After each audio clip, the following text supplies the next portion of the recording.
രക്ഷിച്ചു ഞങ്ങളെ ാക്കുന്ന നീയൊന്നു തന്നെ ഞങ്ങൾക്കു തമ്പുരാൻ. ആഴിയും തിരയും കാറ്റും ആഴവും പോലെ ഞങ്ങളും മായയും നിൻ മഹിമയും നീയുമെന്നുള്ളിലാകണം. നീയല്ലോ സൃഷ്ടിയും സ്രഷ്ടാവായതും സൃഷ്ടിജാലവും. നീയല്ലോ ദൈവമേ സൃഷ്ടിക്കുള്ള സാമഗ്രിയായതും.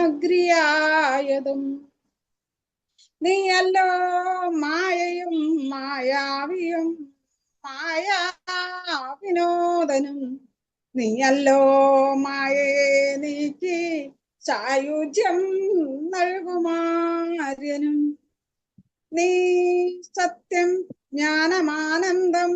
നീ തന്നെ വർത്തമാനവും ഭൂതവും ഭാവിയും വേറല്ല ഓതും വഴിയുമോർക്കു നീ. അകവും പുറവും തിങ്ങും മഹിമാവാർന്ന നിൻ പദം പുകഴ്ത്തുന്നു ഞങ്ങളങ്ങു ഭഗവാനെ. ജയിക്കുക ജയിക്കുക മഹാദേവ ദിനാവന പരായണ. ജയിക്കുക ചിദാനന്ദ ദയാസിന്ധോ. ജയിക്കുക ആഴമേറും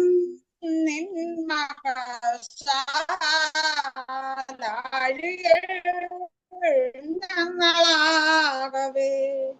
ആഴണം വാഴണം നിത്യം വാഴണം വാഴണം സുഖം. ഹരിയോ ഹരിയോ. അടുത്തതായിട്ട് പങ്കജനണ്ണനെ ക്ഷണിക്കുന്നു. ഇന്നത്തെ കഴിഞ്ഞ ആഴ്ചയിലെ ശ്ലോകങ്ങൾ ചെല്ലാൻ 33, 34. നമസ്തേ.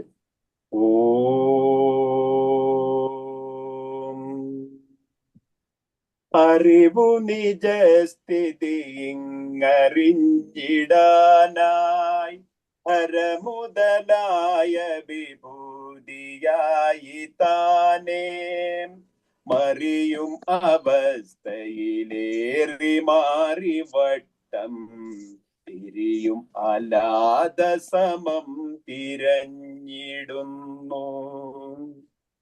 അരനൊടിയാതിയരാളിയാർന്നിടും തേരുരുളതിലേറിയുരുണ്ടിടുന്നു ലോകം. അറിവിലനാദിയതായി നടന്നിടും തന്തിരുവിളയാടലിതെന്നറിഞ്ഞിടേണം. നമസ്തേ. ഹരിയോ. ഇനി സാന്ദ്രാനന്ദ സ്വാമികൾ നമ്മളോട് സംസാരിക്കുന്നു. ഓം ഓം ശ്രീനാരായണ പരമ ഗുരവേ നമഃ. എല്ലാവർക്കും നമസ്കാരം. ഇന്ന് ഓണം ഒക്കെ തുടങ്ങിക്കഴിഞ്ഞു എന്ന് പറയാം. അപ്പൊ അങ്ങനെ ഓണത്തെ വരവേൽക്കാനുള്ള, മാവേലിനെയൊക്കെ വരവേൽക്കാനുള്ള ഒരു ദിനവും കൂടിയാണ്. അപ്പൊ നമ്മൾക്ക് ഈ മാവേലി പോലെയുള്ള കുറെ മാതൃകാ പുരുഷന്മാര് ഇവിടെ ഉണ്ട്. അപ്പൊ അവരൊക്കെ ആഗ്രഹിച്ചതും ഇവിടെ ഒരു സോദരത്വേന വാഴുന്ന ഒരു മാതൃകാ സ്ഥാനം, മനുഷ്യരെല്ലാവരും ഒരുപോലെ ഒക്കെ വസിക്കണമെന്നൊക്കെയുള്ള ആഗ്രഹമാണ്. അപ്പൊ നമ്മളുടെ യോഗ ശാസ്ത്രവും യോഗ ഗുരുക്കന്മാരും ജ്ഞാനികളും എല്ലാവരും മനുഷ്യനിൽ ജന്മജന്മാന്തരങ്ങളായിട്ട് വരുന്ന വാസനകളെ, അറിവില്ലായ്മയെ മാറ്റി അവന്റെ ഉള്ളിൽ കുടികൊള്ളുന്ന ആ ചൈതന്യത്തെ, ആ ദിവ്യമായ പ്രകാശത്തെ, സ്വരൂപത്തെ തിരിച്ചറിഞ്ഞ് കൃതകൃത്യതയോടുകൂടി ഈ ഭൂമിയിൽ ജീവിക്കണം. അങ്ങനെ യാതൊരു ടെൻഷനുമില്ലാതെ ഈ ശരീരം എടുത്തതിൻ്റെ ആ ഉദ്ദേശ ലക്ഷ്യം കൃത്യമായി പാലിച്ചുകൊണ്ട് ഇവിടെ നിന്ന് കടന്നു പോകാൻ പറ്റുമ്പോഴാണ് ശരിക്കുള്ള മനുഷ്യജന്മത്തിന്റെ അർത്ഥം പരിപൂർണമായി സാക്ഷാത്കരിക്കുവാനായിട്ട് നമുക്ക് സാധിക്കുന്നത്. അപ്പൊ അങ്ങനെയുള്ള ആ ഒരു വെളിച്ചത്തിലേക്ക് നയിക്കുന്ന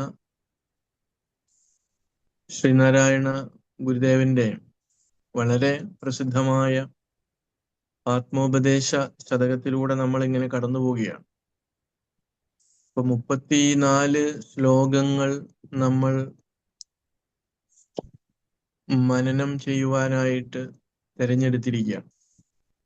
ഓരോ ശ്ലോകത്തിലൂടെയും നമ്മൾ കടന്നു പോകുമ്പോൾ നമ്മുടെ പുരാണ മഹർഷിമാർ അവർ എഴുതി വെച്ച ആ ഉപനിഷത്തിന്റെ സാരം തന്നെയാണ് ഈ ഓരോ ശ്ലോകത്തിലൂടെയും ഗുരു ലളിതമായിട്ടുള്ള പദങ്ങൾ ഉപയോഗിച്ച് നമ്മളെ മനസ്സിലാക്കിക്കുവാൻ വേണ്ടി ശ്രമിക്കുന്നത്. അത് വെറും ഒരു ശ്ലോകമായിട്ട് നമ്മൾ കാണുമ്പോൾ അത് അതിൻ്റെ ആന്തരികമായിട്ടുള്ള അർത്ഥതലങ്ങളെ ഇതുവരെയും നമ്മൾക്ക് സ്പർശിക്കുവാനായിട്ട് സാധിച്ചില്ല എന്ന് വേണം നമ്മൾ മനസ്സിലാക്കുവാൻ.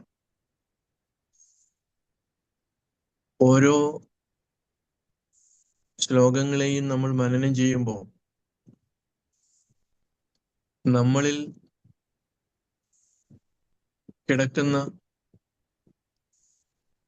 വാസനകളെ എത്രമാത്രം നമ്മൾക്ക് എരിച്ചു കളയുവാൻ സാധിക്കുന്നുണ്ട് എന്ന് കൂടി നമ്മൾ നോക്കണം. അടുത്ത ശ്ലോകത്തിലേക്ക് നമ്മൾ വരുമ്പോൾ ഈ അറിവിൻ്റെ, ഈ സ്വയം പ്രകാശത്തിന്റെ വേറൊരു തലത്തിലേക്ക് ഗുരു നമ്മളെ കൂട്ടിക്കൊണ്ടുപോവുകയാണ്. അപ്പോൾ വാസന ക്ഷയം സംഭവിച്ച വ്യക്തിത്വങ്ങൾക്ക്, സാധകന്മാർക്ക് ഒക്കെ തിരിച്ചറിയാൻ പറ്റുന്ന ഒരു തലമാണ്. അത് നമ്മളുടെ സാങ്കല്പികമായിട്ടുള്ള ഒന്നല്ല, മനസ്സിന്റെ ഒരു വിഭ്രാന്തി പോലെ കാണുന്ന ഒന്നല്ല, മറിച്ച് വിവേകത്തിന്റെ ആ തീച്ചൂളയിൽ പാകപ്പെട്ട ഒരു അറിവാണ്. അപ്പോ ഈ ഒരു ശ്ലോകം നമ്മൾ മനനം ചെയ്യാൻ വേണ്ടി എടുക്കുമ്പോൾ അത്രമാത്രം ആഴത്തിലേക്ക് നമ്മൾ നമ്മുടെ ധ്യാനത്തിലൂടെ, മനനത്തിലൂടെ, നിധിധ്യാസനത്തിലൂടെ കടന്നു പോകുവാൻ സാധിക്കുന്നുണ്ടോ? നമ്മുടെ ദൈനംദിന ജീവിതത്തിൽ നമ്മൾക്ക് അങ്ങനെ ഒരു താളലയം, ഒരു റിതമിക് ലൈഫ് അല്ലെങ്കിൽ മൈൻഡിന്റെ ആ ഒരു റിതം നമ്മൾക്ക് അനുദിനം ലഭിക്കുന്നുണ്ടോ എന്നുകൂടി നമ്മൾ മനസ്സിലാക്കേണ്ടതായിട്ടുണ്ട്. ഇപ്പൊ ഗുരു അതുകൊണ്ട് സൂചിപ്പിക്കുകയാണ്, ഒരു 10,000 ആതിഥേയരൊന്നായി വരുവതുപോലെ വരും വിവേകവൃത്തി, അറിവിനെ മൂടും അനിത്യമായയാം ഈ ഇരുളിനെ ഈർന്നെഴും ആദി സൂര്യനത്രേ. ആദി സൂര്യനെ കുറിച്ചാണ്. അപ്പൊ സൂര്യൻ, നമ്മൾ കാണുന്ന സൂര്യൻ എല്ലാത്തിനെയും പ്രകാശിപ്പിക്കുന്നതാണ്. അത് നമ്മൾക്ക് പെട്ടെന്ന് മനസ്സിലാകും. പക്ഷേ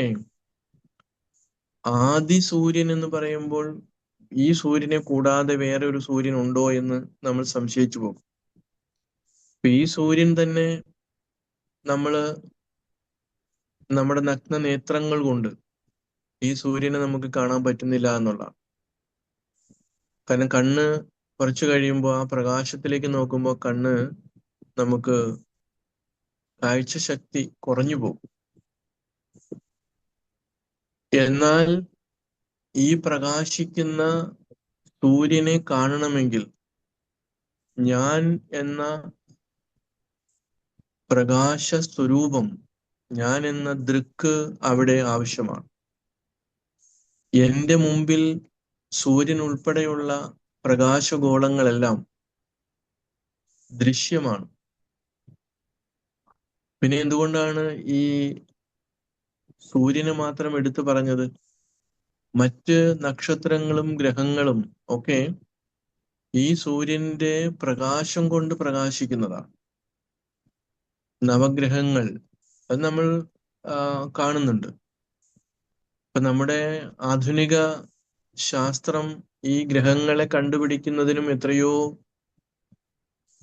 വർഷങ്ങൾക്ക് മുൻപ് നമ്മുടെ മഹർഷിമാർ സൂര്യനെ ചുറ്റിപ്പറ്റി 9 ഗ്രഹങ്ങളുണ്ട്, ആ 9 ഗ്രഹങ്ങളുടെ സ്വഭാവ വിശേഷങ്ങൾ ഇന്നതൊക്കെയാണ് എന്നൊക്കെ പറഞ്ഞപ്പോ അത് ജ്യോതിശാസ്ത്രമാണ്.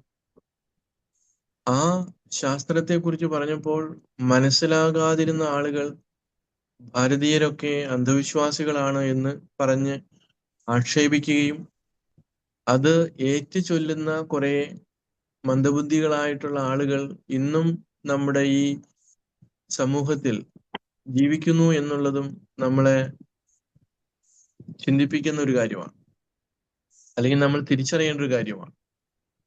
അപ്പൊ ഇവിടെ ഇതിനെല്ലാം ചേർത്ത് വെച്ചുകൊണ്ടായിരിക്കണം നമ്മൾ ഈ ഒരു മനനത്തിലേക്ക്, ഈ ശ്ലോകത്തിൽ ഗുരു ഒളിപ്പിച്ചു വച്ചിരിക്കുന്ന അറിവിനെ നമുക്ക് സ്വായത്തമാക്കുവാൻ ചെയ്യേണ്ടുന്ന മനനം.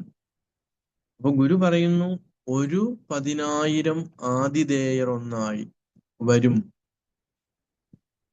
അതുപോലെ.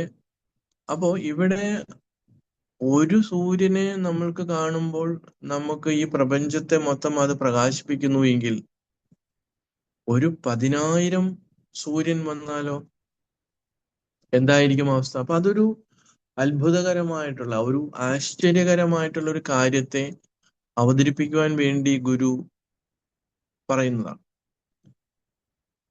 അതുപോലെ വരും വിവേകവൃത്തി. അപ്പോ ഈ വിവേകവൃത്തി എങ്ങനെയാണ് പ്രവർത്തിക്കേണ്ടത്? വിവേകം, നമുക്ക് എല്ലാവർക്കും വിവേകമുണ്ട്, അറിവ്, തിരിച്ചറിയുന്ന ഒന്നാണ്. അപ്പോ തിരിച്ചറിവും അല്ലാത്ത അറിവും ഉണ്ട്. അപ്പൊ തിരിച്ചറിവ് എന്ന് പറയുന്നത് നമുക്ക് ഒന്നിനെ കണ്ടാൽ അതിൻ്റെ ദോഷവശങ്ങളെ ഉൾപ്പെടെ മനസ്സിലാക്കിയിട്ട് നമ്മൾ അതിനെ കാണുന്ന രീതിയാണ്. ഒരു കുപ്പിയിൽ നമ്മൾ വെള്ളം, നല്ല ശുദ്ധമായിട്ടുള്ള വെള്ളം എടുത്തു വെച്ചിട്ട്, ജലം എടുത്തു വെച്ചിട്ട് അത് അടച്ചു വെച്ചതിന് ശേഷം അതിൻ്റെ പുറത്ത് ഒരു കടലാസില് വിഷം, പോയിസൺ എന്ന് എഴുതി വെച്ചു കഴിഞ്ഞാല് ഈ വായിക്കാൻ അറിയാവുന്ന ആരും തന്നെ ഈ വിഷം എന്നുള്ളതിൻ്റെ അർത്ഥവും അത് വായിക്കുവാനുള്ള ഒരു അറിവുമുണ്ട് എങ്കിൽ തീർച്ചയായിട്ടും അത് രുചിച്ചു നോക്കി വിഷമാണോ എന്ന് തീരുമാനിക്കില്ല. കാരണം വിഷം അകത്ത് ചെന്നു കഴിഞ്ഞാല് മരിച്ചു പോകുമെന്നുള്ളത് അറിവ്, ആ വിഷം എന്നുള്ള വാക്കിൽ അതെല്ലാം ഉണ്ട്. അതുകൊണ്ട് ഒരിക്കലും ആ വ്യക്തി അതെടുത്ത് പരിശോധിച്ച് നോക്കില്ല, ടേസ്റ്റ് ചെയ്ത് നോക്കില്ല. അത് വിവേകമാണ്, തിരിച്ചറിവാണ്. അപ്പോ ഇങ്ങനെ ഒന്നിനെ കുറിച്ചുള്ള അവന്റെ അറിവ്,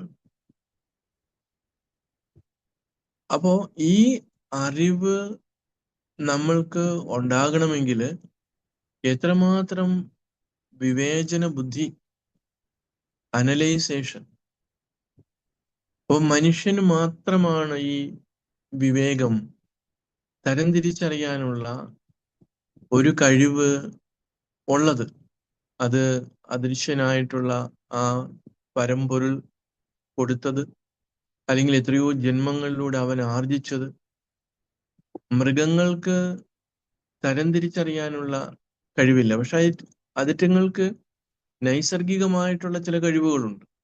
ഇപ്പൊ പ്രകൃതിയിൽ നിന്ന് ചില ദുരന്തങ്ങൾ ഉണ്ടാകുമ്പോൾ മനുഷ്യന് തിരിച്ചറിയാൻ പറ്റാത്ത വേവ്സ് ഒക്കെ മൃഗങ്ങൾക്കും പക്ഷികൾക്കും അറിയാം. ഒരു കാലത്ത് മനുഷ്യനും അത് അറിയാമായിരുന്നു. ഇന്നും നമ്മളുടെ ഘോരമായിട്ടുള്ള വനാന്തരങ്ങളിൽ ജീവിക്കുന്ന മനുഷ്യർക്ക് പ്രകൃതിയുടെ എല്ലാ ചലനങ്ങളെയും തിരിച്ചറിയുവാനുള്ള ഒരു സെൻസ് ഉണ്ട്. പക്ഷെ നമ്മൾ നഗരവാസികളായി മാറിയപ്പോൾ, നമ്മൾ പ്രകൃതിയിൽ നിന്ന് അകന്നു പോകാൻ തുടങ്ങിയപ്പോൾ ആ തിരിച്ചറിവ് നമുക്ക് നഷ്ടപ്പെട്ടു. അത് നമ്മളുടെ എല്ലാ ഫീൽഡിലും നമുക്ക് കാണാൻ പറ്റും.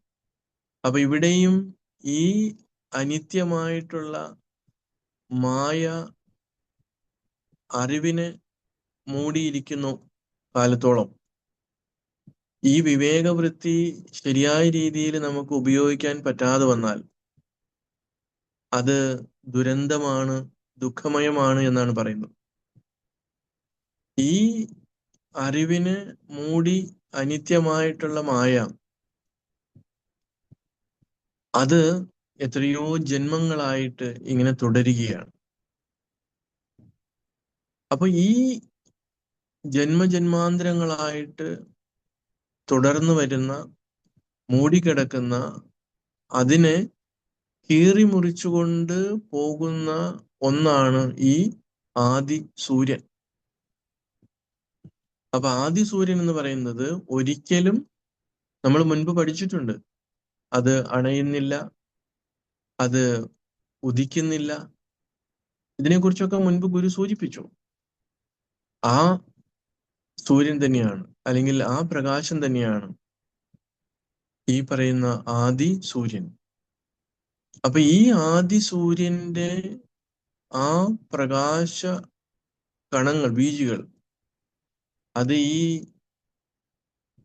മായയെ ഈർന്നെഴും, അത് നമ്മളെ ഈ അറുത്ത് മാറ്റും എന്നുള്ളതാണ്. ഈർച്ചവാൾ എന്നൊക്കെ നമ്മൾ പറയാറുണ്ട്, അറുക്കുന്ന വാളിന്.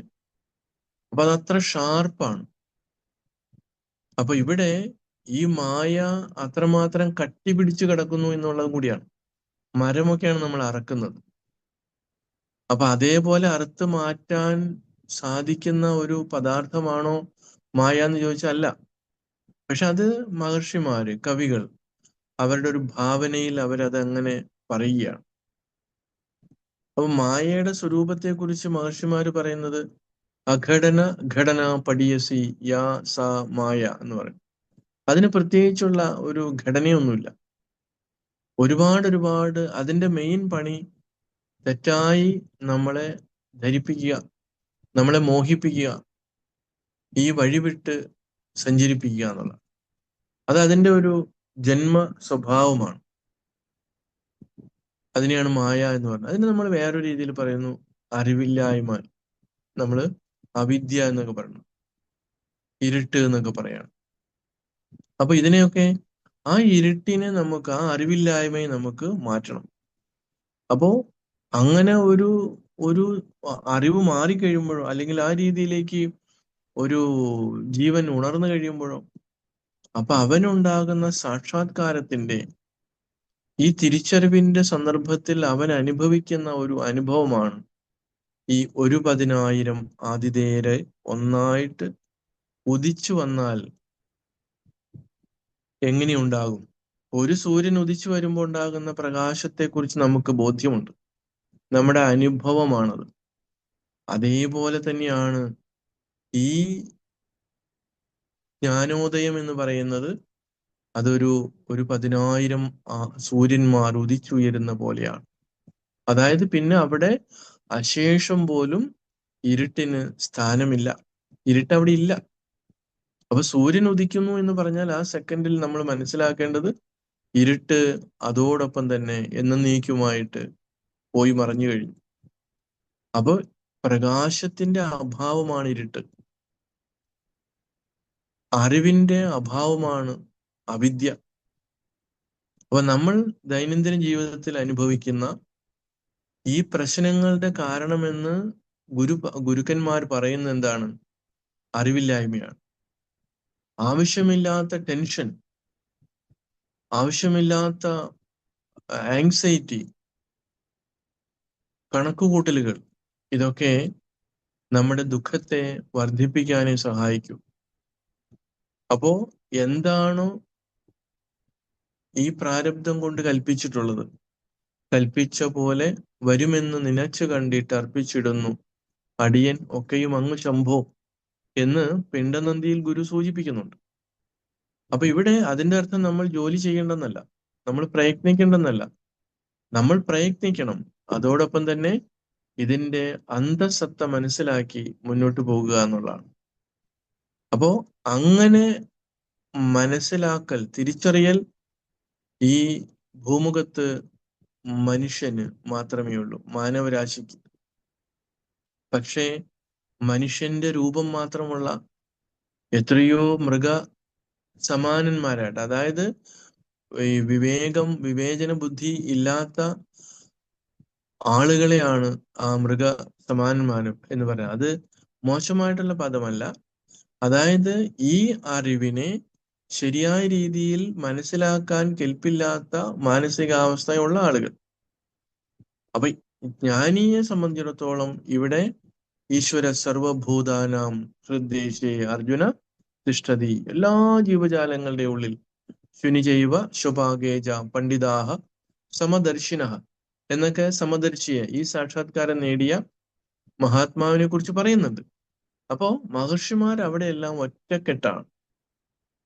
ജ്ഞാനിയുടെ അവസ്ഥ എന്ന് പറയുന്നത് അയാളെ സംബന്ധിച്ചിടത്തോളം ഇവിടെ എല്ലാത്തിലും നിറഞ്ഞു നിൽക്കുന്നത് ഒരേ ചൈതന്യമാണ്. അതിൽ രണ്ടാമതൊന്നും കാണുന്നില്ല, അദ്വൈതം. അപ്പോ രണ്ടാമതൊന്ന് ആരാണോ കാണുന്നത് അവിടെയാണ്, അവനാണ് ദുഃഖമുള്ളത്. അപ്പൊ ദുഃഖ നിവാരണത്തിന് നമ്മൾ അറിവ് ഉപയോഗിക്കുമ്പോൾ ചെയ്യുന്നതാണ്, രണ്ടാമതൊന്നില്ല.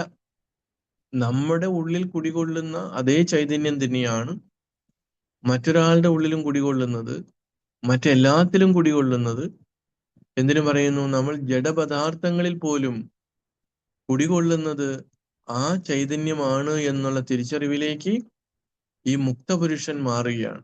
അതുകൊണ്ടാണ് അയാള് സാക്ഷാത്കാരം നേടിയവനാണ്, റിയലൈസ്ഡ് സോൾ എന്ന് പറയും. ഒരാൾ തിരിച്ചറിഞ്ഞവനും ഒരാൾ തിരിച്ചറിയാത്തവനും.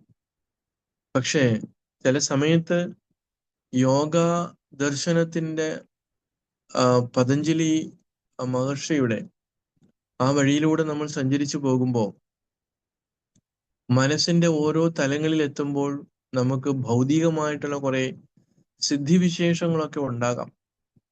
അപ്പൊ പലപ്പോഴും പലരും അത് തെറ്റായി ധരിച്ച് ഈ സിദ്ധിവിശേഷങ്ങളെല്ലാം ഈശ്വരൻ നേരിട്ട് തന്നിരിക്കുന്നതാണ്, ഞാൻ എല്ലാം തികഞ്ഞവനായി മാറി എന്നൊക്കെയുള്ള ധാരണ സാവധാനത്തിൽ അയാളിൽ രൂഢമൂലമാകുക.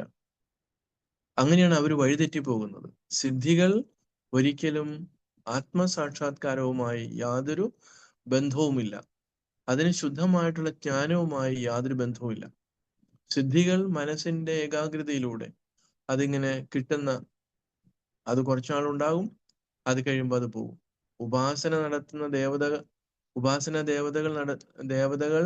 ദേവതകളെ ഉപാസിക്കുന്ന ആളുകൾക്കും ഇതുണ്ട്. അപ്പൊ അവര് എത്രയോ നാള് ശക്തമായിട്ടുള്ള ഉപാസന നടത്തുന്നുണ്ടാവും. പക്ഷെ കുറച്ചു കഴിയുമ്പോൾ അതിന്റെ തീവ്രത കുറയുന്നു. ആ ദേവത ചിലപ്പോൾ അതോടുകൂടി അപ്രത്യക്ഷമാകുന്നു. ചിലത് ആ വ്യക്തിയിൽ തന്നെ ലയിച്ച് രണ്ടല്ലാത്ത അവസ്ഥയിലേക്ക് വരുന്നു. അതുകൊണ്ട് ചിലപ്പോ ഈ സിദ്ധികളൊക്കെ അവിടെ പതിയെ പതിയെ നിലച്ച് അപ്രത്യക്ഷമാകാം. അപ്പോ ഈ ദേവത നമ്മളെ ജ്ഞാനത്തിന്റെ തലത്തിലേക്കാണ് ഡയറക്റ്റ് ചെയ്യുന്നതെങ്കിൽ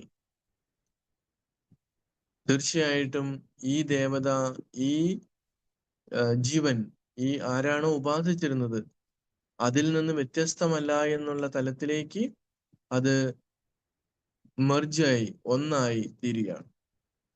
പക്ഷെ അവിടെ അത് പറഞ്ഞു കൊടുക്കുവാൻ, ചൂണ്ടിക്കാണിക്കുവാൻ ഈ സാക്ഷാത്കാരം നേടിയ ഒരു ഗുരു ഇല്ലാതെ പോകുമ്പോൾ അവര് വഴിതെറ്റിപ്പോകാം. എത്രയോ എത്രയോ ആളുകളാണ്, സാധകന്മാര് കുറച്ചു സിദ്ധി കിട്ടി കഴിയുമ്പോൾ അവര് വഴിതെറ്റി പോകുന്നുണ്ട്. അപ്പൊ തീർച്ചയായിട്ടും നമ്മൾ എന്തിനാണ് ഇത് സൂചിപ്പിക്കുന്നതെന്ന് വെച്ച് കഴിഞ്ഞാൽ, ശുദ്ധമായിട്ടുള്ള ജ്ഞാനത്തിന്റെ തലത്തിലൂടെ നമ്മൾ കടന്നു പോകുമ്പോൾ സിദ്ധിക്ക് യാതൊരു പ്രാധാന്യവും അവരാരും കൊടുക്കാറില്ല. സ്വാഭാവികമായിട്ട് വന്നു ചേരുന്ന സിദ്ധികളെ അവർ മിസ്യൂസ് ചെയ്യാറുമില്ല. തീരെ ഒഴിച്ചുകൂടാൻ പറ്റാത്ത സാഹചര്യത്തിൽ ആ സിദ്ധി അവര് മാനവരാശിയുടെ പ്രയോജനത്തിനായിട്ട് അത് പരമാവധി ഉപയോഗപ്പെടുത്തുന്നു. ഈ അറിവില്ലാത്തവരാണെങ്കിലോ അവരുടെ വ്യക്തിപരമായിട്ടുള്ള പരിവേഷത്തിനും ധനസമ്പാദനത്തിനും പേര് സമ്പാദനത്തിനും വേണ്ടിയിട്ട് അവർ ഉപയോഗിക്കുകയാണ്. അങ്ങനെയുള്ള ആളുകൾക്ക് സംഭവിച്ചിരിക്കുന്നത് ഉത്തമനായിട്ടുള്ള ഒരു ഗുരുവിന്റെ മാർഗനിർദ്ദേശം സ്വീകരിക്കാൻ പറ്റാതെ പോയി എന്നുള്ളതാണ്. പലപ്പോഴും അവര് കുറച്ച് സിദ്ധികൾ വന്നു കഴിയുമ്പോൾ, ഒരു ഉയർന്ന തലത്തിലേക്ക് വരുമ്പോഴേക്കും പിന്നെ ആരെയും അംഗീകരിക്കുവാനുള്ള ഒരു മാനസികാവസ്ഥ അവർക്കുണ്ടാകുന്നില്ല. അപ്പോൾ അവര് തന്നെ സ്വയം എന്തോ ആണ് എന്നുള്ള ധാരണയിൽ മുന്നോട്ട് പോകുന്നു.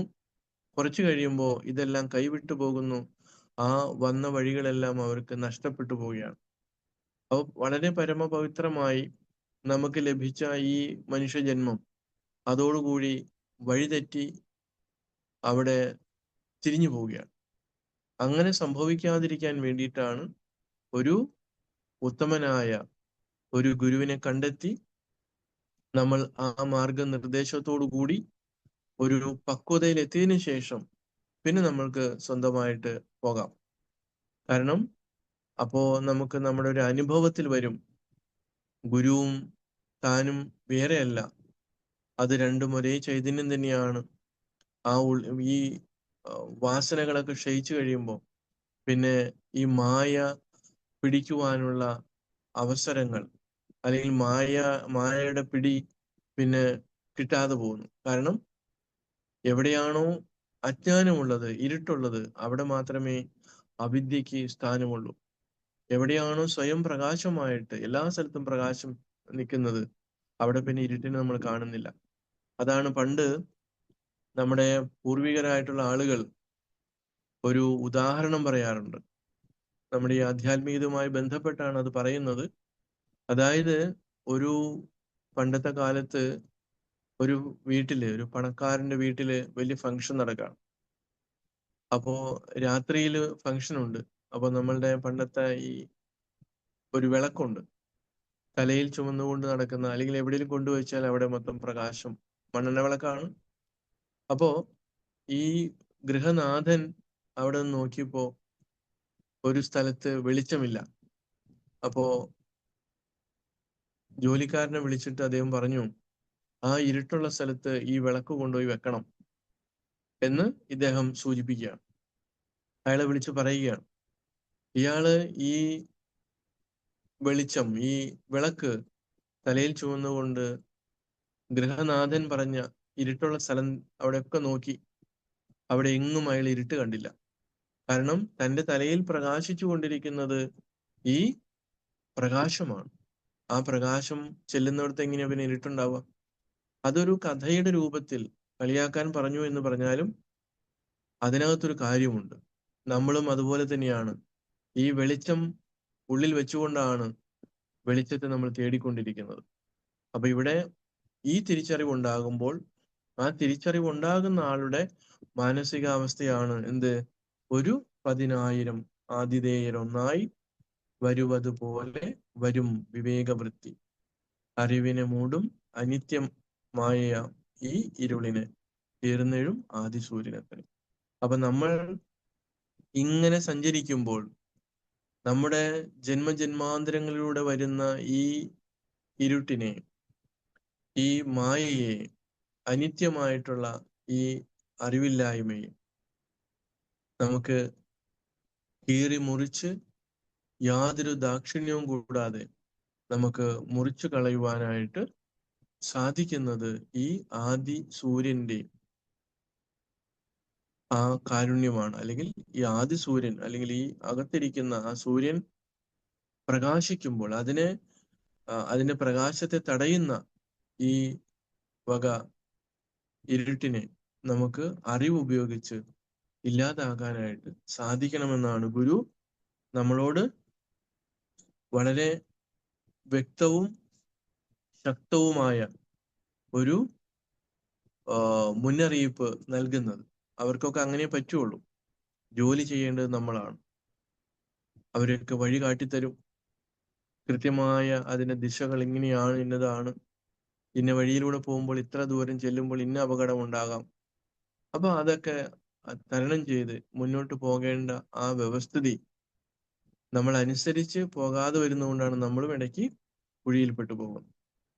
നമ്മൾ തട്ടി വീണ് കഴിഞ്ഞാൽ പിന്നെ ഒരിക്കലും എഴുന്നേറ്റ് പോരാൻ പറ്റാത്ത രീതിയിലേക്ക് ഈ മായ നമ്മളെ പിടിച്ച് വലിച്ച് നശിപ്പിച്ചു കളയും. അപ്പൊ അതുകൊണ്ട് നമ്മൾ വളരെയധികം വിജിലന്റ് ആയിരിക്കണമെന്നാണ്. നമ്മൾ വളരെ ജാഗ്രതയോട് കൂടിയിരിക്കണം. എങ്കിൽ മാത്രമേ ഈ ചതിക്കുഴികളിൽ വീഴാതെ, ഈ പ്രലോഭനങ്ങളിൽ നമുക്ക് വീഴാതെ മുന്നോട്ട് പോകാൻ പറ്റുള്ളൂ. പലപ്പോഴും പ്രലോഭനങ്ങളായിട്ട് നിൽക്കുന്നത് സിദ്ധികളാണ്. ആ സിദ്ധികളെ കൃത്യമായ അറിവ് ഉപയോഗിച്ച് നമുക്ക് അതിജീവിക്കുവാനായിട്ട് സാധിക്കണം. അങ്ങനെയാണ് 1,10,000 ആതിഥേയരൊന്നായി വരുവതുപോലെ വരും വിവേകവൃത്തി അറിവിനെ മൂടും അനിത്യമായാം ഈ ഇരുളിനെ ഈർന്നെഴും ആദി സൂര്യനത്ത്. അപ്പൊ വീണ്ടും വീണ്ടും നമുക്ക് അതിനെക്കുറിച്ചുള്ള ഒരു മനനം നടത്തുമ്പോൾ അത് എവിടെ നിൽക്കുന്നു, നമ്മുടെ മനസ്സ് എവിടെയാണ്, നമ്മുടെ ബുദ്ധി എത്രമാത്രം അത് ഉൾക്കൊള്ളുന്നുണ്ട്, അഥവാ ഉൾക്കൊള്ളുന്നില്ലെങ്കിൽ അത് എന്തുകൊണ്ട് ഉൾക്കൊള്ളുന്നില്ല, ഹൃദയത്തിന്റെ ആ കവാടങ്ങൾ നമുക്ക് എന്തുകൊണ്ട് തുറക്കാൻ പറ്റുന്നില്ല, ഇപ്പോഴും നമ്മുടെ അന്ധമായിട്ടുള്ള വിശ്വാസങ്ങൾ അല്ലെങ്കിൽ മുൻവിധികൾ ഒക്കെ ഇതിനെ ബ്ലോക്ക് ചെയ്ത് വെച്ചിരിക്കുകയാണ്. അപ്പൊ അതിനെയൊക്കെ നമുക്ക് തുറക്കണം. ആ മുൻവിധികളെയൊക്കെ നമുക്ക് എന്നേക്കുമായിട്ട് ഇല്ലാതാക്കി കളയാൻ പറ്റണം. ഈ ആദി സൂര്യന്റെ ഈ പ്രകാശ രശ്മികൾ അത് ആ ഇരുട്ടിനെ കീറി മുറിച്ച് നമുക്ക് എന്നേക്കുമായിട്ട് അതിനെ നശിപ്പിക്കുവാനായിട്ട് സാധിക്കണം. അപ്പോ ഒരിക്കലും കെട്ടിക്കിടക്കാത്ത, അല്ലെങ്കിൽ ഒരു തലനാരിഴ വലിപ്പത്തിൽ പോലും അതെങ്ങും ഇല്ലാതെ അങ്ങനെ ഒരു തലത്തിലേക്ക് എന്നേക്കുമായിട്ട് നമുക്ക് ഈ അവിദ്യയെ, മായയെ നമുക്ക് മാറ്റിക്കളയാനായിട്ട് പറ്റണം. ഇനിയോ, അപ്പൊ ഗുരു അതുകൊണ്ട് അടുത്ത ഇതിന്റെ എന്തുകൊണ്ടാണ് നമുക്കിത് പറ്റാത്തത്, ആ വക കാര്യങ്ങളെ കുറിച്ച് ഗുരു അടുത്ത ശ്ലോകത്തിൽ പറയുകയാണ്. അറിവിന് ശക്തി അനന്തമുണ്ടിതെല്ലാം അറുതിയിടാം സമ അന്യ എന്നിവണ്ണം ഇരുപിരിവായി ഇതിൽ അന്യ സാമ്യമാർന്നുള്ളു ഗുരുവിൽ അമർന്ന് തെളിഞ്ഞ് ഉണർന്നിടയണം. അപ്പൊ ഇവിടെ ഈ അറിവിന്, ഈ ശരിയായിട്ടുള്ള പരമ്പൊരുളിനെ കുറിച്ചുള്ള, പരമ്പൊരുളിനെ തന്നെ, അതാണ് അറിവെന്ന് പറയുന്നത്. അതിന് ശക്തി അനന്തമുണ്ട്. ഈ അറിവിന്, ഈ പരമ്പൊരുളിന് അപാരമായിട്ടുള്ള ശക്തി ഉണ്ടെന്നുള്ളതാണ്. ഇതെല്ലാം അറുതിയിടാം. അപ്പോ ഇതിനെല്ലാത്തിനെയും നമുക്ക് ഇല്ലാതാക്കുവാനായിട്ട് ഉള്ള ശക്തി ഇവിടെ ഉണ്ട്. നമുക്കിത് എത്ര വലിയ ഭീകരമായിട്ടുള്ള ഇതാണെങ്കിൽ പോലും അതിനെല്ലാം, പക്ഷെ അത് എന്തുകൊണ്ടാണ് ഇവിടെ ഇങ്ങനെ പലതായിട്ട് സമ അന്യ എന്നിവണ്ണം ഇരുപിരിവായി, ഇവിടെ സമയെന്നും അന്യ എന്നും രണ്ട് രീതിയിൽ ഇവിടെ പിരിഞ്ഞ് നിൽക്കുന്നുണ്ട്. അപ്പൊ നമ്മള് അവിദ്യ, വിദ്യ എന്ന് പറയുന്ന പോലെ തന്നെയാണ്. അപ്പൊ സമ എന്ന് പറയുന്നത് ഇതിനെല്ലാത്തിനെയും സമബുദ്ധിയോടുകൂടി എല്ലാത്തിലും നമുക്ക് ഒരേപോലെ കാര്യങ്ങൾ തിരിച്ചറിയുവാൻ പറ്റുന്ന ഒരിതാണ്. അന്യ എന്ന് പറയുന്നത് എപ്പോഴും വ്യത്യസ്തമായിട്ട്, നമ്മുടെ സ്വരൂപത്തിൽ നിന്നും വ്യത്യസ്തമായിട്ട് ഉണ്ടാക്കി കാണിക്കുന്ന, അതിനെയാണ് മായ എന്ന് പറയുന്നത്. അപ്പൊ മായ എപ്പോഴും പ്രലോഭനങ്ങൾ ഉണ്ടാക്കി നമ്മളെ ഈ സത്തിൽ നിന്ന്, ഈ എന്നിൽ നിന്ന് എന്നെ അകത്തിക്കൊണ്ടു പോകാനുള്ള ശ്രമം. അപ്പൊ നമ്മൾ വിചാരിക്കാതെ എങ്ങനെയാണ് എന്നിൽ നിന്ന് അകത്തിക്കൊണ്ടു പോകുക എന്ന് പറയുന്നത്? അപ്പോ നമ്മൾക്കത് ചിന്തിച്ചു നോക്കുമ്പോൾ നമുക്ക് വളരെ വിചിത്രമായിട്ട് തോന്നാം. പക്ഷേ നമ്മളിപ്പോ ദിവസവും ഓരോ നിമിഷവും ചെയ്തുകൊണ്ടിരിക്കുന്നത് തന്നെയാണ്.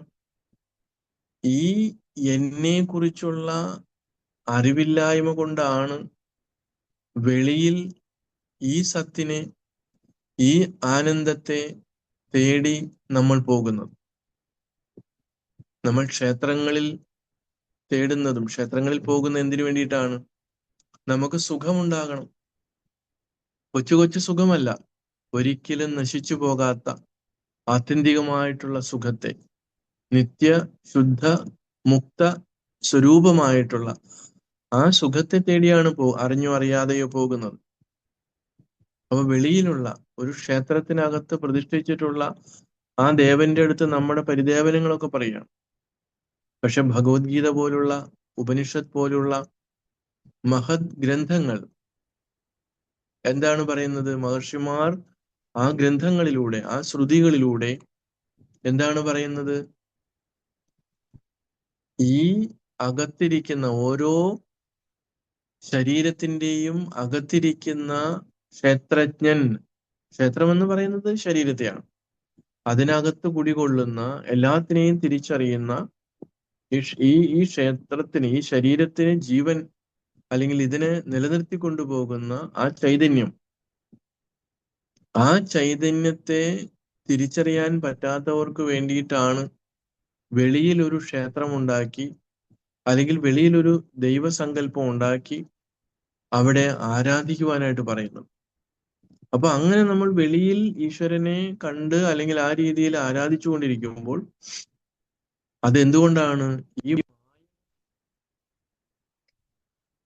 ഈ മായ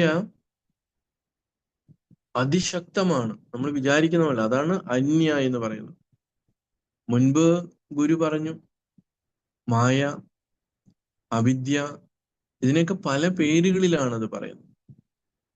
ഇവിടെ അന്യ എന്ന് പറയാണ്. അപ്പൊ ഈ ഓരോ വാക്കുകൾ മാറ്റി മാറ്റി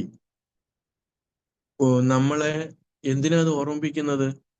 നമ്മൾ ജന്മജന്മാന്തരങ്ങളായിട്ട് വീണ്ടും ഈ അജ്ഞാനത്തിൽ കിടക്കുകയാണ്, ഈ അറിവില്ലായ്മയിൽ കിടക്കുകയാണ്. നമ്മൾ അതിനകത്ത് സുഖം തേടുകയാണ്, ഇരുട്ടിൽ കിടന്ന് തപ്പുകയാണ്. നമുക്ക് എത്രയൊക്കെ ഉണ്ടെങ്കിലും നമുക്കൊരു മനസമാധാനം ഇല്ല. നമ്മൾ കോടീശ്വരനായിരിക്കാം, പക്ഷെ അപ്പോഴും നമുക്ക് അതുകൊണ്ട് തൃപ്തിയില്ലാതെ വീണ്ടും നമ്മൾ മറ്റു പല സാമ്രാജ്യങ്ങൾ വെട്ടിപ്പിടിക്കാൻ ശ്രമിക്കുകയാണ്. ബിസിനസ്സിൽ വീണ്ടും നമുക്ക് വലിയവനാകണം, പണം സമ്പാദിക്കണം.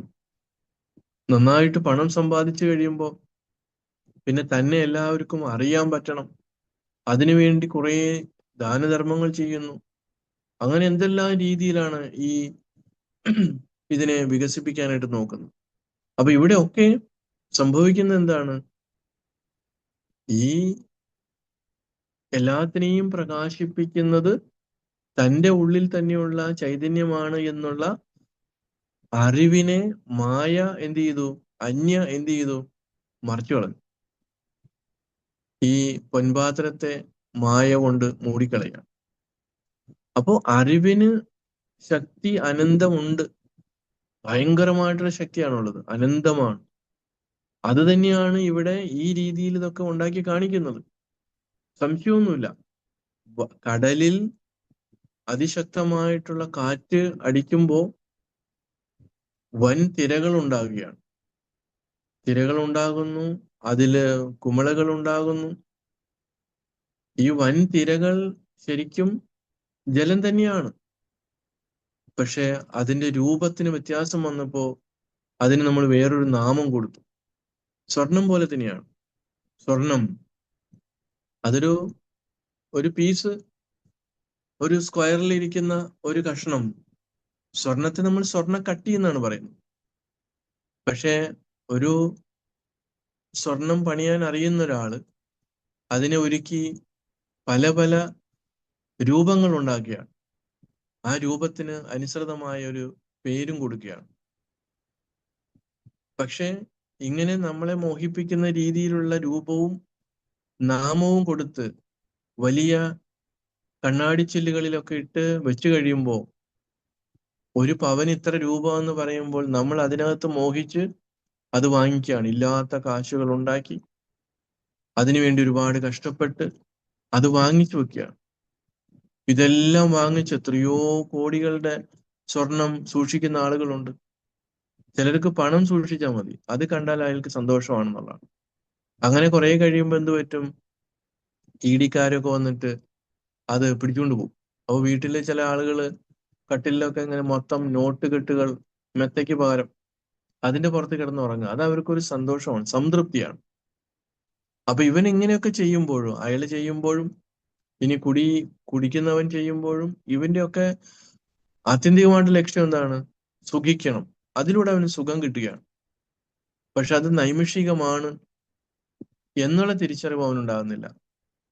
അപ്പൊ വലിയ പണ്ഡിതനായിട്ടുള്ളവനായാലും ശരി, പാമരനായിട്ടുള്ളവനായാലും ശരി, ഒക്കെ എന്നെ ചുറ്റിപ്പറ്റി നടക്കുന്ന കാര്യങ്ങൾ മാത്രമാണ്. അപ്പോ ഈ എന്നെ മാറ്റങ്ങളില്ലാതെ മാറ്റങ്ങളെ കണ്ടുകൊണ്ടിരിക്കുന്ന ആ ദൃക്കിന് അനന്തമായിട്ടുള്ള ശക്തിയുണ്ട്. അത് തന്നെയാണ് ഈ ലോകത്തെ ഇങ്ങനെ ഉണ്ടാക്കി കാണിക്കുന്നത്. അതുകൊണ്ടാണ് അതിന് ശക്തിയെല്ലാം അത്രമാത്രം ശക്തിയുണ്ട്. ഇതിനെ ഇല്ലാതാക്കാനുള്ള ശക്തിയുണ്ട്. അപ്പോ നമ്മൾക്ക് ഈ ഉരുവിൽ അമർന്ന്, നമ്മുടെ ശരീരത്തിൽ അമർന്ന് ഇരിക്കുന്ന ആ സത്തയെ നമുക്ക് തെളിഞ്ഞ് ഉണർന്ന് ഇരിക്കാം. അതിനകത്തേക്ക് നമുക്ക് ഉണരാൻ പറ്റണം. അപ്പോ ഇങ്ങനെ ഒരു ഉണർവ് നമ്മൾക്ക് എന്തുകൊണ്ട് സാധിക്കുന്നില്ല എന്നുള്ളതാണ്. നമ്മൾ വളരെ ഗൗരവമായിട്ടുള്ള ചർച്ചകളിലെ, അല്ലെങ്കിൽ നമ്മുടെ ചർച്ച ഞാൻ ഉദ്ദേശിക്കുന്നത് നമ്മുടെ മനസ്സിലാക്കലുകളാണ്. നമ്മൾ ആരെയും തോൽപ്പിക്കുവാനോ ആർക്കും മിടുക്കന്മാരായിട്ട് മാറാനുള്ള ചർച്ചയല്ല ഞാൻ പറയുന്നത്. ഇവിടെ നമ്മൾ സംസാരിക്കുമ്പോൾ, നമ്മൾ ചർച്ച ചെയ്യുമ്പോൾ അവനവന്റെ ഉള്ളിലേക്ക് നോക്കിക്കൊണ്ടുള്ള ചർച്ചകളാണ്.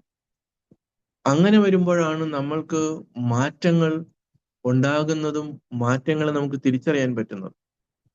അപ്പൊ അവനവന്റെ ഉള്ളിലേക്ക് നോക്കി നമുക്ക് ഈ മായയെ, അന്യയെ നമുക്ക് തിരിച്ചറിയാനായിട്ട് പറ്റണം. അപ്പൊ ഈ ഇരുപിരിവ് ആയിട്ട് പോകുമ്പോഴും അതിലെ സമയെയും അന്യയെയും നമുക്ക് വളരെ കൃത്യമായിട്ട് തിരിച്ചറിയുവാൻ ഓരോ മനസ്സിനും ബുദ്ധിക്കും സാധിക്കണം. അപ്പൊ ഇപ്പോ നമ്മുടെ ബുദ്ധിക്ക് ആ രീതിയിലുള്ള ഒരു തെളിച്ചം, ആ രീതിയിലുള്ള ഒരു ബലം ഉണ്ടായിട്ടില്ല. കാരണം നമ്മുടെ സാധന അത്രമാത്രം ശക്തമല്ല എന്നുള്ളതാണ്. നമ്മൾ അത്രമാത്രം ഗഹനമായിട്ട് പോകുന്നില്ല. നമ്മളൊരു ഉപരിപ്ലവമായിട്ട്, ഒരു സൂപ്പർഫിഷ്യൽ ലെവലിലാണ് നമ്മുടെ പോക്ക്. അപ്പൊ നമ്മൾ വിചാരിക്കും ഇതൊക്കെ മതി, ഇനിയും കുറെ ജന്മങ്ങളൊക്കെ ഉണ്ടല്ലോ, ഇത്രയും വലിയ പ്രായമായിട്ടുള്ളൂ. പക്ഷെ ഭൂരിഭാഗം ആളുകളും ഒരു 10ഉം 60ഉം 55-ന് മുകളിലാണ്, 60 വയസ്സൊക്കെ കഴിഞ്ഞിട്ടുള്ളവരുണ്ട്. അപ്പൊ അവർക്കൊക്കെ ഇനി വെയിറ്റ് ചെയ്യാൻ പറ്റില്ല. കാരണം നാളെ ശരിയാക്കാം എന്ന് പറഞ്ഞുകൊണ്ട് കാത്തിരിക്കാൻ പറ്റില്ല. നമ്മളുടെ കൊച്ചുമക്കളെയും മറ്റുള്ളവരെയൊക്കെ അതൊക്കെ അവരുടെ മക്കളൊക്കെ നോക്കിക്കോളും. നമ്മൾ അതിനു വേണ്ടി ടെൻഷനായി നമ്മുടെ സമയം, ഈ മനുഷ്യജന്മം വേസ്റ്റ് ആക്കാൻ പാടില്ല. നമുക്ക് അങ്ങനെ തോന്നുന്നത് എന്തുകൊണ്ടാണ്? ഈ മായയിലുള്ള പിടിപാടാണ്. ഈ നമ്മളെ വീണ്ടും അന്യയാക്കുകയാണ്. നമ്മൾ ഓരോരുത്തരെയും വീണ്ടും വീണ്ടും അന്യതാബോധത്തിലേക്ക് നമ്മളെ തള്ളിവിടുകയാണ്. മായ അത്രമാത്രം ശക്തിയിലാണ് നിൽക്കുന്നത്, അത്രമാത്രം പവർഫുൾ ആണത്. അപ്പൊ നമുക്ക് ഇരുപിരിവായി ഇതിൽ സാമ്യമാർന്ന് ഉള്ളൊരുവിൽ അമർന്ന് തെളിഞ്ഞ് നമുക്ക് ഉണർന്നിരിക്കാൻ പറ്റണം. അപ്പൊ നമ്മുടെ ഉള്ളിൽ ആണ് ഇത് ഉണർവ് ഉണ്ടാകേണ്ടത്, വെളിയിലല്ല. വെളിയിലൊന്നും സംഭവിക്കുന്നില്ല. അകത്ത് ഉള്ള മാറ്റങ്ങൾ തീർച്ചയായിട്ടും അത് നമ്മളെ എവർ ഷൈൻ. നമുക്ക് അതുകൊണ്ടാണ് ഈ ആത്മ സാക്ഷാത്കാരം എന്ന് പറയുന്നത് എപ്പോഴും പുതുമയോട് കൂടിയതാണ്. അത് എപ്പോഴും പ്രകാശിച്ചു കൊണ്ടിരിക്കുന്നതാണ്. അതൊരു മനസ്സിന്റെ അല്ലെങ്കിൽ ബുദ്ധിയുടെ വേറൊരു തലത്തിലേക്കുള്ള ഒരു ഷിഫ്റ്റിംഗ് ആണ്. അപ്പോ അങ്ങനെ നമ്മൾക്ക് നമ്മൾ ആ വളരെ ഗൗരവത്തോടു കൂടി ഇതിനെ കണ്ട് മനസ്സിലാക്കി നമ്മുടെ അനുഭവങ്ങളെ ചേർത്ത് വെച്ചുകൊണ്ട് നമുക്ക് വളരെ കൂലങ്കഷമായി മുൻവിധികളില്ലാതെ ഇതിനെ നമുക്ക് മനസ്സിലാക്കാൻ സാധിക്കുക എന്നുള്ളത് വലിയൊരു സാധനയാണ്. ഒരുപക്ഷെ നമ്മൾ ഇത്രമാത്രം ഒരു ഫാസ്റ്റ് ലൈഫിൽ നമുക്കിതൊക്കെ സാധിക്കുമോ എന്ന് ഒരു സംശയം വീണ്ടും നമ്മുടെ മനസ്സ് നമ്മളെ ഈ മായ നമ്മളെ കൊണ്ട് ചിന്തിപ്പിക്കാം. കാരണം ഞങ്ങളൊക്കെ ഇത്രയും ഇങ്ങനെയൊക്കെ ആണല്ലോ, ഞങ്ങൾക്ക് വേറെ ഒരുപാട് കാര്യം, എല്ലാവരും അങ്ങനെയാണ്. പക്ഷെ നമ്മൾ അതിന്റെ ഒരു മർമ്മം ശരിയായ രീതിയിൽ ഗ്രഹിച്ചു കഴിഞ്ഞാല് പിന്നെ നമുക്ക് ഏത് ജോലിയും ഏത് കാര്യങ്ങളും ചെയ്യുന്നതിനും അല്ലെങ്കിൽ അങ്ങനെ ഇത് ചെയ്യുന്നതിന് യാതൊരു വിഷമവും ഉണ്ടാവില്ല. പക്ഷെ ഈ ഒരു മർമ്മം നമ്മൾ ശരിയായ രീതിയിൽ ഗ്രഹിക്കാതിരുന്നാലോ അവിടെയാണ് നമ്മൾ വീണ്ടും വീണ്ടും കിടന്ന് കഷ്ടപ്പെടുന്നത്. അപ്പൊ നമ്മുടെ മഹർഷിമാരൊക്കെ നമ്മളെ കഷ്ടപ്പെടുത്താനല്ല, അവര് പരമാവധി നമ്മളെ എത്രയും പെട്ടെന്ന് ഈ സംസാര ദുഃഖത്തിൽ നിന്ന്, ഈ മായയിൽ നിന്ന് നമ്മളെ കരകയറ്റാൻ വേണ്ടിയിട്ടാണ് അവർ ശ്രമിക്കുന്നത്. പക്ഷെ നമ്മളാണ് അവിടെ മടി പിടിച്ച് നാളെ ആകട്ടെ, മറ്റന്നാളാകട്ടെ, ഇനിയും സമയമുണ്ടല്ലോ എന്നൊക്കെ പറഞ്ഞുകൊണ്ട് നമ്മൾ സമയം കളയുന്നതാണ്. അതുകൊണ്ട് അത് പാടില്ല.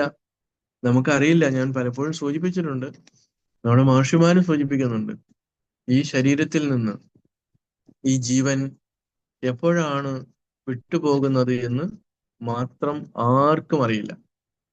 അത് ഏത് സെക്കൻഡിലും വിട്ടുപോകാം. പക്ഷെ അത് വിട്ടുപോകുന്നതിന് മുമ്പ് ഈ ഒരു ശുദ്ധമായിട്ടുള്ള അറിവ് നമുക്ക് ഉറപ്പിക്കാൻ പറ്റിയാലോ. അറിവ് എല്ലാവർക്കും ഉണ്ട്, പക്ഷെ അതിനകത്തുള്ള തിരിച്ചറിവ്, ആ നിഷ്ഠ എന്ന് പറയുന്നത് ഉണ്ടാക്കുക എന്നുള്ളതാണ്. അതിനെയാണ് നമ്മൾ ജീവൻ മുക്ത അവസ്ഥ എന്നൊക്കെ പറയും. അപ്പൊ ആ ഒരു തലത്തിലേക്ക് നമ്മുടെ അറിവ്, അതിനെയാണ് നമ്മൾ സാക്ഷാത്കാരം എന്നൊക്കെ പറയും. അത് നമുക്ക് നേടിയെടുക്കുക എന്നുള്ളത് പരമ പ്രധാനമായിട്ട്. അത് മാത്രം നമുക്ക് ആർക്കും കൊടുക്കണ്ട, നമുക്ക് ഇഷ്ടമുണ്ടെങ്കിൽ കൊടുത്താൽ മതി. പിന്നെയോ നമുക്കതൊരു കൃതകൃത്യതയായിട്ട് നമുക്ക് അനുഭവപ്പെടുകയും ചെയ്യും. തീർച്ചയായിട്ടും അങ്ങനെയൊക്കെയുള്ള ആ ഒരു തലത്തിലേക്ക് നമുക്ക് കൂടുതൽ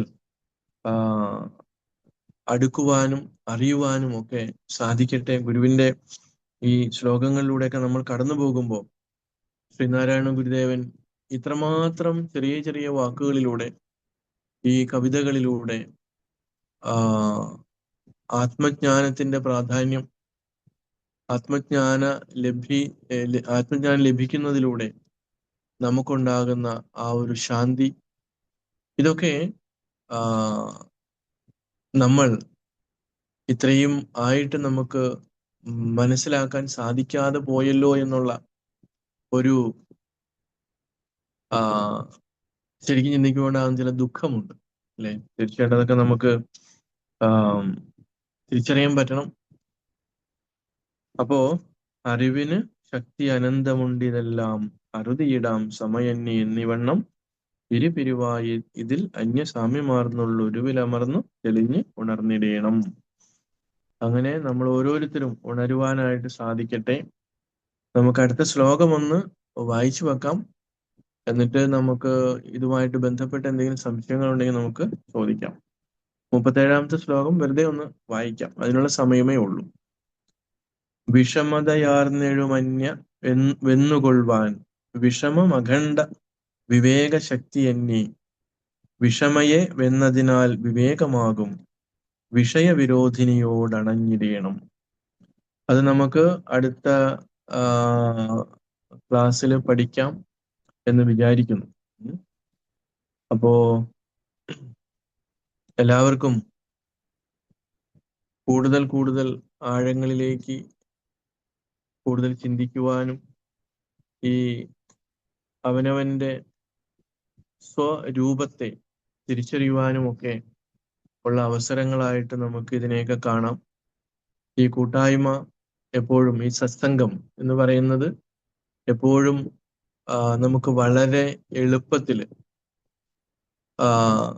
നമുക്ക് കിട്ടുന്ന അവസരങ്ങളാണ്. അത് ഒരുപാട് റിസ്ക് എടുക്കാതെ. ഇപ്പൊ നമ്മൾ ഒരുപക്ഷെ ഒറ്റയ്ക്ക് ഇരുന്ന് ഒരുപാട് ചിന്തിക്കുമ്പോൾ അതിനേക്കാളും എത്രയോ 10 മടങ്ങാണ് നമുക്ക് സത്സംഗത്തിലൂടെ ഒരുപാട് പോരായ്മകളെ മനസ്സിലാക്കുവാനും അതുപോലെ അറിവിന്റെ പുതിയ ചക്രവാളങ്ങളിലേക്ക് നമുക്ക് പോകാനും അതിനുള്ള തിരിച്ചറിവുകളൊക്കെ ഉണ്ടാകുകയൊക്കെ ചെയ്യുന്നു.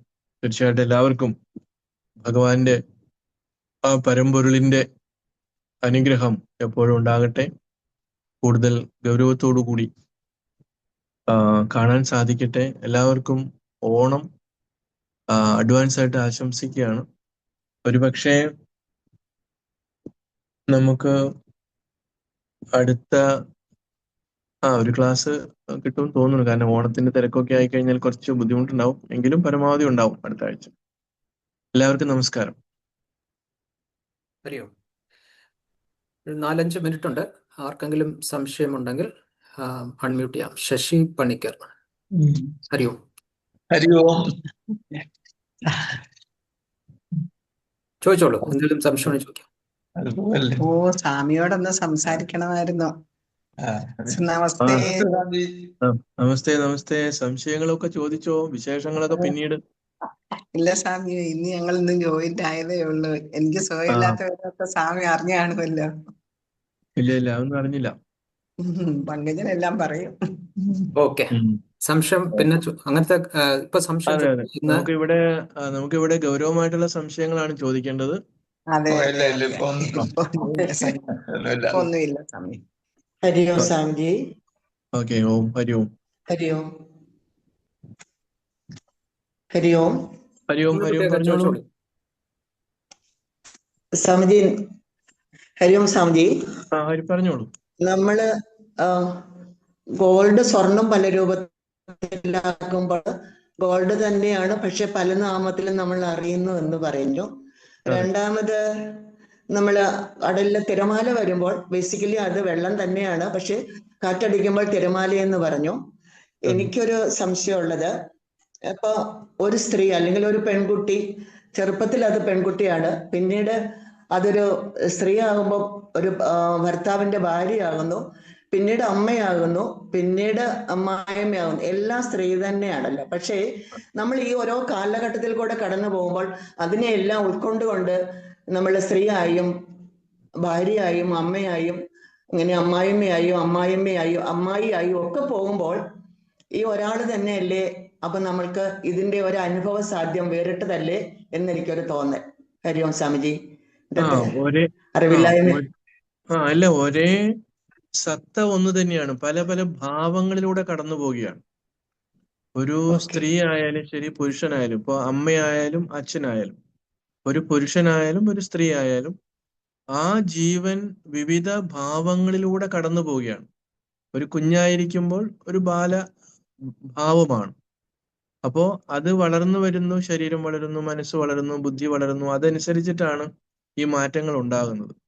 പക്ഷെ അങ്ങനെ എല്ലാ മാറ്റങ്ങൾ ഉണ്ടാകുമ്പോഴും അടിസ്ഥാനപരമായി ആ ജീവൻ ഞാൻ എന്ന് മാത്രമാണ് ഇത് ചെയ്യുന്നത്. അതിന്റെ മുൻപിൽ വരുന്ന ഒരു വിവാഹം കഴിച്ചു കഴിയുമ്പോൾ ഭാര്യയായിട്ട് മാറുന്നു എന്നുള്ളതല്ലാതെ അപ്പോഴും എനിക്ക് വ്യത്യാസമൊന്നുമില്ല. ആ വ്യക്തി ഞാൻ എന്ന് പറയുന്നതിൽ വ്യത്യാസമൊന്നുമില്ല. ഒരു അഡീഷണൽ ആയിട്ട് ഒരു ഇത് വന്നു എന്ന് മാത്രമേ ഉള്ളൂ. അതേപോലെ തന്നെ വേറൊരു ജംഗ്ഷൻ വരുമ്പോൾ എന്ത് ചെയ്യുന്നു? അമ്മയായിട്ട് മാറുന്നു, അല്ലെങ്കിൽ അമ്മ എന്നുള്ള ഭാവം വരുന്നു. അതേപോലെ അമ്മായിയമ്മ എന്നുള്ള ഒരേ സമയത്ത് തന്നെ അമ്മയും അമ്മായിയമ്മയും മകളും ഭാര്യയും ഒക്കെയാണ്. പക്ഷെ ആ ജീവൻ ആ സമയത്ത് ഓരോ രീതിയിലേക്ക് അതിനെ കാണുന്നു, അല്ലെങ്കിൽ ആ രീതിയിൽ ആ തലത്തിലൂടെ കടന്നു പോകുന്നു. അപ്പോഴും മാറ്റമില്ലാതെ നിൽക്കുന്നത് ഈ ഞാൻ മാത്രമാണ്. എനിക്ക് ബേസിക്കലി യാതൊരു മാറ്റവും വരാതെയാണ് ഈ ഭാവങ്ങളൊക്കെ നമ്മൾ കാണുന്നത്. അവിടെയാണ് സ്വർണത്തിന്റെ നമ്മൾ ഉദാഹരണം എടുക്കുമ്പോൾ സ്വർണം അടിസ്ഥാനപരമായിട്ട് മാറുന്നില്ല, അല്ലെങ്കിൽ ജലം അടിസ്ഥാനപരമായിട്ട് മാറുന്നില്ല. അതേപോലെ ഈ ജീവൻ, ഈ പരമ്പൊരുൾ, ഈ നമ്മുടെ ഉള്ളിലിരിക്കുന്ന ആ ചൈതന്യം ഒരു വ്യക്തിയിൽ വരുന്നതുകൊണ്ടാണ് നമ്മൾ ജീവൻ എന്ന് പറയുന്നത്. അപ്പോ അതൊരു പരിമിതമായിട്ടുള്ള ഈ കാലദേശങ്ങളുടെ ഉള്ളിൽ ഒരു ശരീരത്തിന്റെ ഉള്ളിൽ നിൽക്കുന്നത് കൊണ്ട് നമ്മൾ അതിനെ മനസ്സിലാക്കാൻ വേണ്ടി മാത്രമാണ് ജീവാത്മാവ് എന്ന് പറയുന്നത്. പരമാത്മാവ് തന്നെയാണ് അപ്പോഴും, പരമ്പൊരുൾ തന്നെയാണ് അപ്പോഴും, അതിന് പരബ്രഹ്മം തന്നെയാണ്. യാതൊരു മാറ്റവും ഇപ്പോഴും വന്നിട്ടില്ല, അപ്പോഴും വന്നിട്ടില്ല. ഇപ്പൊ നമ്മൾ സംസാരിക്കുമ്പോഴും ഈ സംസാരിച്ചു കൊണ്ടിരിക്കുന്ന ആളും കേട്ടുകൊണ്ടിരിക്കുന്ന ആളുകളും ഒക്കെ എന്ത് തന്നെയാണ്? അടിസ്ഥാനപരമായിട്ട് യാതൊരു ഭാവവ്യത്യാസവും ഇല്ലാതെ പരമ്പൊരുൾ തന്നെയാണ്. ആ തിരിച്ചറിവുണ്ടാവുന്ന ആർക്കാണ്? ഈ രീതിയിൽ ആ ഉറപ്പ് വന്നിട്ടൊരാൾക്ക് മാത്രമാണ്. ആ അജ്ഞാനം പൂർണ്ണമായി മാറിയ ആളെയാണ് നമ്മൾ ജീവൻ മുക്തൻ എന്ന് പറയുന്നത്. അത് ഏത് വഴിയിലൂടെ പോയാലും. അപ്പൊ അങ്ങനെ ആ ഒരു വ്യക്തിക്ക്, അല്ലെങ്കിൽ ആ എന്താണ്, പുണ്യാത്മാവിനെന്നോ മഹാത്മാവെന്നോ നമുക്ക് എന്ത് വേണമെങ്കിലും പറയാം. ആ വ്യക്തിയെ സംബന്ധിച്ചിടത്തോളം ഈ കാണുന്നതെല്ലാം ആ പരമ്പൊരുളിന്റെ തന്നെ ഭാവങ്ങൾ തന്നെയാണ്. ഒരു സ്വർണം പണിയുന്ന ആള്, അയാളെ സംബന്ധിച്ചിടത്തോളം അയാൾക്ക് ഈ നാമരൂപങ്ങൾ അയാൾ ഉണ്ടാക്കിയെങ്കിലും അയാൾക്കിത് സ്വർണം മാത്രമാണ്. നമ്മൾ അറിവില്ലാത്ത നമ്മൾക്കാണ് അത് മാലയായിട്ടും വളയായിട്ടും കമ്മലായിട്ടും കടുക്കനായിട്ടും ഒക്കെ കാണുന്നത്. വ്യത്യാസം അതാണ്. അപ്പൊ ഒരു അമ്മ എന്നുള്ളൊരു, ഒരു സ്ത്രീ, ഒരു പെൺകുട്ടി എന്ന് നമ്മൾ പറയുമ്പോഴും ഒരു ആൺകുട്ടി എന്ന് പറയുമ്പോഴും അവരൊക്കെ അടിസ്ഥാനപരമായിട്ട് എന്താണ്? ഈ ചൈതന്യം തന്നെയാണ്. ആ മുൻപിൽ വരുന്ന ചില ഇതിനെ നമ്മൾ ആ ഭാവത്തിൽ കാണുന്നു, അത് നമ്മളാണെന്ന് തെറ്റിദ്ധരിച്ചു പോകുന്നു. അതാണ് വിഷയം. ഹരിയോം. ഹരിയോം സ്വാമിജി. ഹരിയോം. ഓക്കെ. ഹരിയോം കിരണ. ഹരിയോം. ഹരിയോം സ്വാമിജി. ഹരിയോം. ഉള്ളിലുള്ള ഈശ്വരനെ അന്വേഷിച്ച് ഉള്ള ആന്തരിക യാത്രയിൽ ദേവതകള് നമുക്ക് സഹായമാണോ അതോ തടസ്സമായിട്ട് നിൽക്കണോ? അമ്പലങ്ങളിൽ പോകാതിരുന്ന അതുകൊണ്ട് ബുദ്ധിമുട്ടുകളുണ്ടോ? പരദേവതകളെ വിടാൻ പാടില്ല എന്ന് ചിലർ പറയുന്നുണ്ട്. സത്യത്തിൽ എന്താണ് ഈ ദേവതകളുടെ സ്ഥാനം ജ്ഞാനത്തിന്റെ മാർഗത്തിൽ സഞ്ചരിക്കുന്ന ഒരാൾ? നമ്മൾക്ക് ജ്ഞാനമാണ് വേണ്ടുന്നതെങ്കിൽ ആ ദേവതകൾ ആ രീതിയിൽ നമ്മളെ സഹായിക്കും. ബേസിക്കലി ദേവതകൾക്ക് നമ്മൾ ആത്മജ്ഞാനികളായി മാറുന്നത് അത്ര ഇഷ്ടമുള്ള കാര്യമല്ല. നമ്മളെ മനുഷ്യരെ പോലെ തന്നെ കുശുമ്പൊക്കെ അവർക്കുണ്ട്. കാരണം അവരെ ഉപാസിക്കാതിരിക്കുമ്പോൾ അവർക്ക് വേറെ ഒന്നും കിട്ടുന്നില്ല. അതുകൊണ്ട് ഒരു പ്രശ്നമുണ്ട്. പക്ഷെ എങ്ങനെയായാലും അവരുടെ ഒരു സമയം കഴിഞ്ഞു കഴിയുമ്പോൾ അവർ വീണ്ടും മനുഷ്യലോകത്ത് മനുഷ്യരായിട്ട് ജനിച്ച് നല്ല ഗുരുവിനെ കണ്ടെത്തി ആ രീതിയിൽ അവര് മുക്തരായി മാറും. അപ്പൊ സാധാരണഗതിയിൽ ഒരു വ്യക്തി ഒരു ദേവതയെ ഉപാസിക്കുന്നത് അയാളുടെ ആധ്യാത്മികമായിട്ടുള്ള പുരോഗതിക്ക് വേണ്ടി, മനസ്സിനെ ഏകാഗ്രപ്പെടുത്താനും അതുപോലെ തന്നെ മറ്റ് നമുക്ക് അനുഗ്രഹങ്ങൾ അല്ലെങ്കിൽ മനസ്സിന്റെ ആ ഒരു ഉദാത്തമായ തലത്തിലേക്കൊക്കെ വരുമ്പോൾ ഉണ്ടാകുന്ന കിട്ടാനുള്ള ചില ഇതിനു വേണ്ടിയിട്ടാണ് ചെയ്യുന്നത്. പക്ഷേ ഉപാസനയുടെ ഒരു തലം കഴിയുമ്പോൾ, ഇപ്പൊ ഉദാഹരണത്തിന് പറഞ്ഞു കഴിഞ്ഞാൽ നമ്മുടെ രാമകൃഷ്ണ പരമഹംസര് ഉപാസന ചെയ്ത് കാളിയെ എവിടെ നോക്കിയാലും കാളിയെ കാണാമായിരുന്നു. ആ ഒരു തലത്തില് മഹർഷി എത്തിയിരുന്നു, രാമകൃഷ്ണ പരമഹംസർ എത്തിയിരുന്നു. അപ്പോഴാണ് ജ്ഞാനമാർഗത്തിൽ ഉള്ള തോതാപുരി എന്നുള്ള ഒരു ഗുരു വരികയും രാമകൃഷ്ണദേവനോട് പറഞ്ഞു, ഇത് നാമരൂപങ്ങളിൽ നിൽക്കുകയാണ്, ഈ കാളി എന്നുള്ള രൂപത്തിൽ അങ്ങ് നിൽക്കുകയാണ്. രാമകൃഷ്ണനെ സംബന്ധിച്ചിടത്തോളം എല്ലാ സ്ഥലത്തും കാളി തന്നെയാണ്, കാളിയില്ലാത്ത ഒന്നുമില്ല. അവ പറഞ്ഞു, ജ്ഞാനമാകുന്ന വാളുകൊണ്ട് നീ ഈ രൂപത്തെ മുറിച്ച് അപ്രത്യക്ഷ പോകണം. അതിന്റെ അർത്ഥം ഈ നാമരൂപങ്ങളല്ല സത്യം, അതിനെ പ്രകാശിപ്പിച്ചു കൊണ്ടിരിക്കുന്ന അതാണ് സത്യം എന്ന് നീ അറിവ് കൊണ്ട് മനസ്സിലാക്കണം എന്നുള്ള ഉപദേശം കൊടുത്തതിന് ശേഷമാണ് രാമകൃഷ്ണദേവൻ ആ ഒരു തലത്തിലേക്ക് മാറുന്നത്. അപ്പോ അവിടെ ഒരു ഉത്തമനായിട്ടുള്ള ഒരു ഗുരു വന്ന് സഹായിക്കാനുണ്ടായിരുന്നു. അപ്പൊ സ്വയം ആ ദേവതയ്ക്ക് അങ്ങനെ സഹായിക്കാൻ പറ്റില്ല. കാരണം ആ ദേവത അങ്ങനെ സാക്ഷാത്കാരം നേടിയ ഒന്നല്ല. അതുകൊണ്ട് തന്നെയാണ് അത് അതിന്റെ പരിമിതമായിട്ടുള്ള തലമാണ്. അപ്പൊ അതിനാണ് ഒരു ഗുരു വന്നിട്ട് അപ്പൊ ഒരു മനുഷ്യന്റെ രൂപത്തിൽ തന്നെയാണ് ഗുരു വരുന്നത്. ആ ഗുരു വന്നിട്ടാണ് ശക്തമായി പറയുകയാണ് ഇന്നതുപോലെ ചെയ്യണം. അപ്പോ പലർക്കും അങ്ങനെ ഒരു ആത്മസാക്ഷാത്കാരം അല്ല വേണ്ടത്, അവർക്ക് കുറച്ച് സിദ്ധികൾ മതി എന്ന് വിചാരിക്കുന്ന ചില ആളുകളുണ്ട്. ഭൂരിഭാഗം ആളുകൾ അങ്ങനെയാണ്. അപ്പൊ അവർക്ക് എന്ത് പറ്റും? അവർ ഉപാസിക്കും, അവർക്ക് പല പല സിദ്ധികൾ ഉണ്ടാകും, അവര് അത് കഴിഞ്ഞ് അതോടുകൂടി തീർന്നു പോകും. ഒരുപക്ഷെ അവരുടെ മക്കള് ഇതിന് ശ്രദ്ധിക്കത്തില്ല.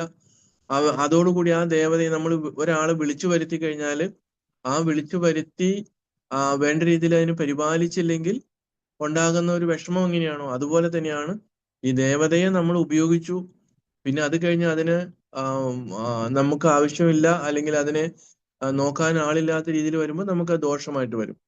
അതല്ലെങ്കിൽ ആ ആള് ഉപാസന ചെയ്യുന്ന ആള് അതിന്റെ രീതിയിൽ ഒരു ഗുരുവിനെ കണ്ടെത്തി അതിനെ ലയിപ്പിച്ച്, നമ്മൾ ധ്യാനം കഴിഞ്ഞിടയ്ക്ക് നമ്മൾ ധ്യാനിപ്പിച്ചപ്പോൾ പറഞ്ഞു, ഇതെല്ലാം എന്താണ് വെളിയിലുള്ളതല്ല, അതെല്ലാം ഈ ഒന്നിലേക്ക് ലയിക്കുന്നതായിട്ട് സങ്കല്പിക്കണം. അപ്പോ താൻ തന്നെയാണ് ഇത് എന്നുള്ള ബോധ്യത്തിലേക്ക് നമ്മൾ കൊണ്ടുവരിക എന്നുള്ളതാണ്. അപ്പൊ അതിന് കൃത്യമായിട്ടുള്ള ഒരു ഗുരുവിന്റെ നിർദ്ദേശം അനുസരിച്ച് നമ്മൾ പോയാൽ മാത്രമേ പറ്റുള്ളൂ.